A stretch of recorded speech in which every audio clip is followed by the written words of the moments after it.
just because, day to day, I'm so business wise, it's hard for me to really be candid. But man, everybody's talking. Everybody is talking. We live in a world today where everybody can talk, everybody is talking. And nobody's really saying a damn thing. Think about that. Nobody's saying a damn thing. There's more TV shows, there's more movies, there's more talk shows, there's more podcasts, there's more interviews, there's more conversations being had publicly in the media than ever before in the history of entertainment. Everybody is talking and nobody is offering solutions. We literally just talking at each other. And if you really pay attention to social media, it's this constant back and forth chatter, right? I mean, we just going against one another and it's just constant dialogue and everybody's arguing about what the problem is. But nobody's talking about solutions. And so it becomes this divisive public discourse where even if you're not living like that in your own life, right? If you hear this stuff all the time, you start to think like that and have those perceptions, and it changes the way that you interact with people. And so everybody's sitting here talking about the problem and nobody's offering solutions. Well, listen, God told me that's my job. I'm going to talk about solutions. So, when you hear me speak, you're going to hear me talking about, okay, we've identified the issue. We identified the problem in our community. What are the solutions? How do you improve those circumstances? Right? How do you move the ball forward? Because I'm tired of just this back and forth chatter. Half of it is false or misleading or half information. And again, it just creates this constant negative dialogue that is not healthy for our community. There's no other community that has a public discourse of all of their issues and problems for everybody to have an opinion on, for everybody to address, for everybody to have the opportunity to influence. There's no public discussion of what Asian people go through in their relationships, in their family, in their cultural situations. There's no public dialogue and back and forth of what other races of people deal with, not in terms of the negativity that it is in our community. And there's a lot of problems to fix. It's a lot of problems that we need to fix. It's a lot of things that we need to overcome. And I'm not a big believer that God intends to stop things like racism, right? I don't think he intends to intervene in trials and tribulations and circumstances in our life. I believe that he intends for us to thrive in the presence of it. And so when I'm faced with, stuff that's going on, when I'm faced with challenges or adversity or, just things are not going right. Somebody did me unfairly. Somebody betrayed me. The circumstances are not ideal. I'll say that. And it's not my fault. In those situations, I do my best to not be a victim or make myself feel like the victim, because I believe that that is my opportunity to lean on all of the things that I've believed in, all of the things that I've had faith for, and thrive in the presence of it. How do you thrive in the presence of it? That is what I want to talk about. How do you thrive in the presence of adversity? How do you thrive in the presence of pain? How do you thrive in the presence of failure? Your job is not to always eradicate those things. Your job is to thrive in the presence of it, to excel in the midst of that adversity, in the midst of those trials and tribulations. That's what your job is. How do you thrive in the presence of it? And in order to do that, you have to have a certain type of mentality. You have to think a certain way. You have to believe a certain thing. You have to walk in accordance with a certain lifestyle and mindset so that when you face challenges in life, when you face adversity, when things are not going your way, right? When you have failure, right? You know you know where to start to overcome that stuff. You know where to start to overcome the failure, to overcome all of the adversity. And that mindset includes three things. The first thing that you got to have is self accountability. You have to be of the mindset that it's not my fault, but it's my responsibility. It is not my fault, but it is my responsibility. That's the mindset you have to have because 99% of the things that you deal with in life are not going to be your fault. It's going to be somebody else's fault. It's going to be something somebody else did. And at the end of the day, it is going to be your responsibility. And if you have that mindset, then even though you may not want to be in that situation, even though it may have affected you, it may have negatively impacted you, you are of the mindset that you're not going to let it stop you. It's not going to stop you. It's an inconvenience. It's a burden. It may have cost you money, right? But it is not going to stop you. It is a stepping stone. You have already developed the mindset that you are going to thrive in the presence of it. That's the goal. You're not going to stop all the problems in your life. You're not going to stop all of the things that you're dealing with or going through, but the goal is to thrive in the presence of those things. And so, what mindset do you need? The first thing that you need is self accountability. You have to be accountable to yourself. It's not your fault, but it's your responsibility. As you live and navigate your life, when things go wrong, when you find yourself in situations that you shouldn't be in, when you find yourself in circumstances that where you're failing, you're not doing, the first place that you have to look is in the mirror. The first place that you have to look is in the mirror. You have to be able to look in the mirror at yourself and see what you are doing wrong. How can you hold yourself accountable to start the process of changing your circumstances? If you cannot do that, you're not going to thrive in any situation because you're going to play the victim. You're going to play the blame game. You're going to start to blame people. And so the first step to be able to thrive in the presence of adversity is to be self accountable. You have to be accountable to yourself. It's going to be many people throughout your life that disappoint you, that betray you, that fail you. But if you cannot find a way to first hold yourself accountable of how you can change that situation, how you can get out of that situation, how you invited that situation, then you can't change your circumstances. You can't thrive. You have to be self accountable. It starts with you. Nobody's going to set your alarm. Nobody's going to write your book. Nobody's going to start your business. You have to do it. And so it starts with accountability. And that's not easy. Listen, because you have to be honest with yourself.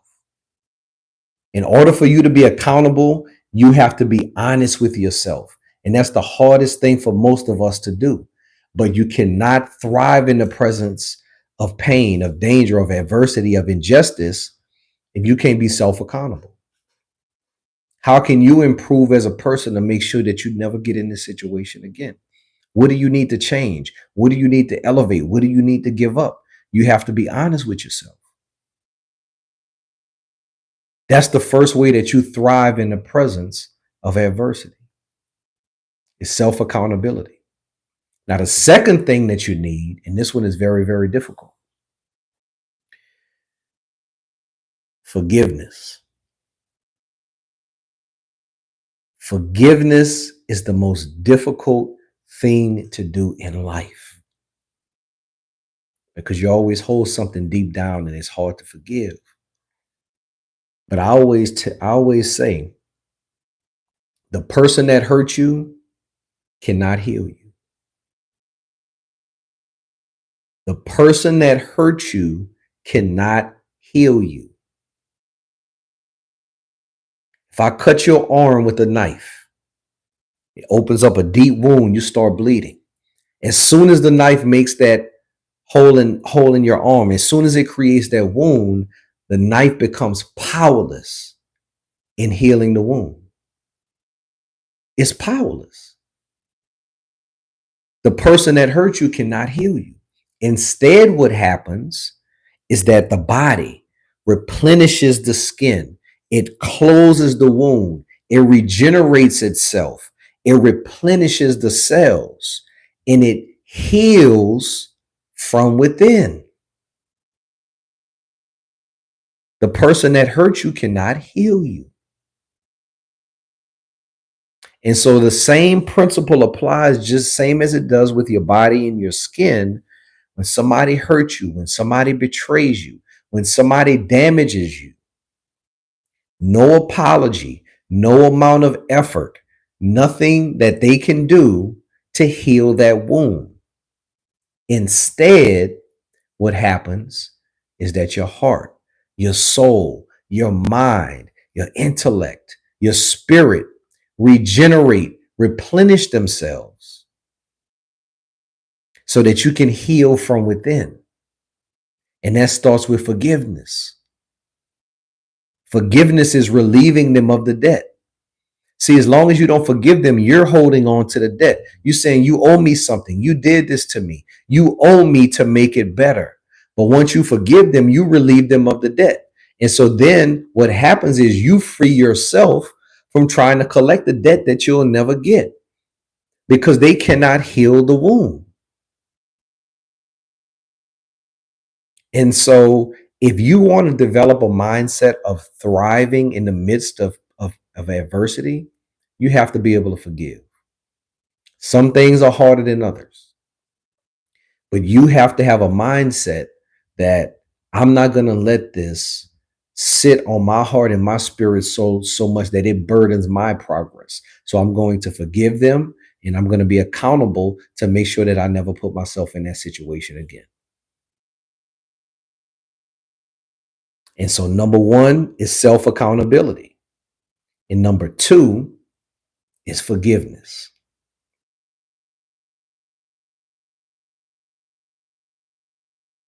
And the third thing that you need to be able to thrive in the presence of adversity, to thrive in the presence of all of the things that's going on in your life, is purpose. You have to have a purpose. See, if you're just running around living life, nothing is going your way, there's no direction, you're just going back and forth with the wind, right? If that's happening and then suddenly negative things start to happen to you, there's no guiding light for you to be able to refocus on because you don't know your purpose. And so you have to be able to you have to know your purpose because your purpose is the guiding light that when you get off track, when you get off course, when nothing is going right, that's the thing that you're looking towards to be able to follow. You have to know your purpose. If you're living life without a purpose, you're living a lost life. And it's not complicated. See, it's not easy to find because it's unique for every one of us, but your purpose is not complicated. I define purpose as God's original instruction in your life. All of us are different. 99.999% of all of our DNA is exactly the same. But that one micro fraction of DNA that's different, that's what makes us unique. But that's also where your purpose lies. And so the only thing that makes the adversity that you're dealing with, the things that you're going through in life relevant is knowing your purpose. That is God's original instruction in your life. And see, this is the thing about purpose. You can execute your purpose anywhere. If God called you to lead, if that's your original instruction, you can lead anywhere. You can lead in a jungle, you can lead in the boardroom, or you can lead a group of men in the army because your original instruction is to lead. If your original instruction is to teach, you're going to find yourself teaching in any circumstance that you're in. Your purpose is your original instruction. It's not a career. It's not a job. It's not a business. You can manifest your purpose through those things. You can manifest your purpose through a career, through a business, through a job. But your purpose is your original instruction. And so over the course of your life, that's going to change. But that purpose is that guiding light that allows you to thrive in the midst of adversity. Right? Because if you don't know your purpose, the things that you're dealing with, the tribulations that you're going through, they have no meaning. They have no value. But when you know your purpose, now those things become worth the journey. It becomes worth it. That's what you want. The things that we're dealing with, they're not going anywhere. 225 pounds is 225 pounds. Either I can lift it or I can't. If I can't, the only thing that's going to change that is not the weight reducing its relevance in the world, it's me getting stronger. The problems are not going to change. The problems are the problems. They do not get easier. Instead, what happens is you get stronger. You get stronger by number one, being self-accountable. By number two, practicing forgiveness. But number three, by knowing your purpose. If you have those three things, if you can start with yourself, if you can be self-accountable, stop blaming the world for your problems, right? Stop blaming your family for your problems, right? At some point, you have to be accountable to yourself. Once you have that self-accountability, now you have the power, and you must take the power to forgive. The person that hurt you cannot heal you. You have to be able to forgive. Forgiveness does not start on the outside. It starts within. If you get cut with a knife, that knife can't heal the wound. The body has to regenerate and replenish itself from within. And it's the same thing with our heart and our spirit. We have to be able to forgive people, and that starts from within. And that really is freeing. That's not doing anything for them. That forgiveness is freeing us of the obligation of seeking a debt. As long as we seeking a debt for somebody that did something to us, we're holding on to it. But once we relieve them of that, now we're free to pursue our purpose. And that's the last thing you need is your purpose. God's original instruction in your life.